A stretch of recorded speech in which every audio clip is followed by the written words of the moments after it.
have a special guest today that took the world by storm as a teenager and is now embarking on the next phase of her illustrious career, moving from amateur athlete to professional athlete. Missy Franklin, thank you so much for joining us. We love having you here. Of course, it's my pleasure, absolutely. So you're in this cool situation where you're doing what actually a lot of kids your age are doing, making that college transition into the professional world.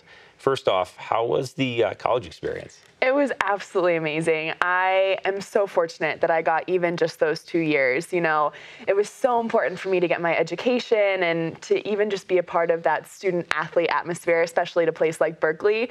It was a dream come true, and I made the most incredible friends. One of my favorite things about you and watching you for as long as we've all watched you here, especially on this network, is you're always smiling.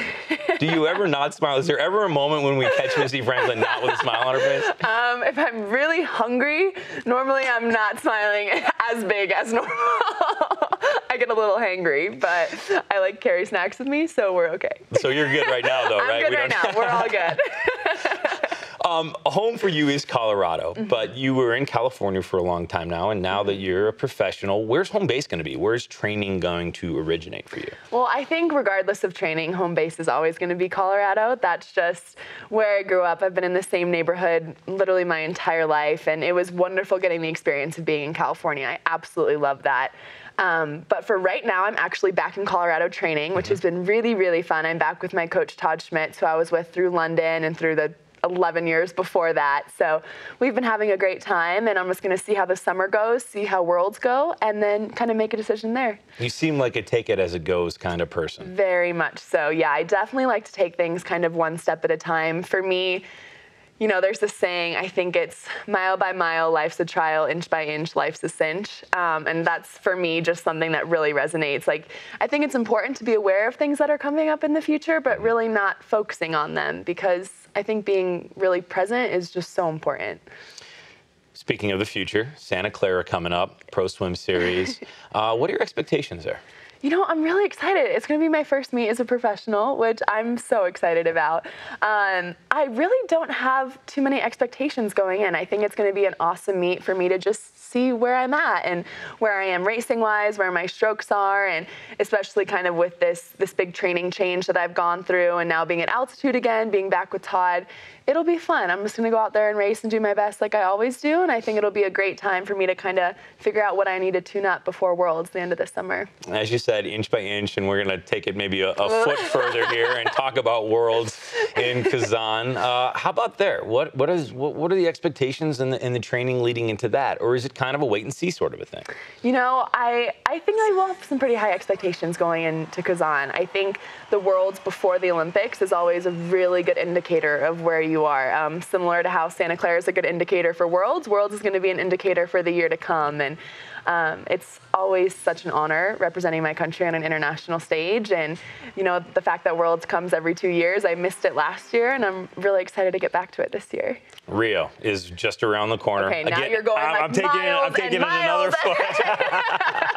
I knew you were going to say that. So now that we're like a million miles away from a few inches, your preparations in London were one thing, and now it's a whole nother world. You've gained experience, you've gained knowledge, you've gained more training, a better understanding of your body, how it all works. So are the preparations for Rio incredibly different than they were for London? You know, I don't think they're as different as some people would think, but I think you made some really good points. You know, I'm so fortunate to have had the experiences I've had since London, and I feel like I really have learned so much as an athlete and as a person. And I think, honestly, part of realizing who I am and kind of coming into who I am as an athlete and being able to know what's best for myself and being able to kind of talk through that with my coach and saying, you know, I think this is really working and maybe not this. And it's really exciting kind of having this much freedom of really knowing yourself and being able to communicate that with others to make sure that I'm getting the best training I need and the best preparation I need going in.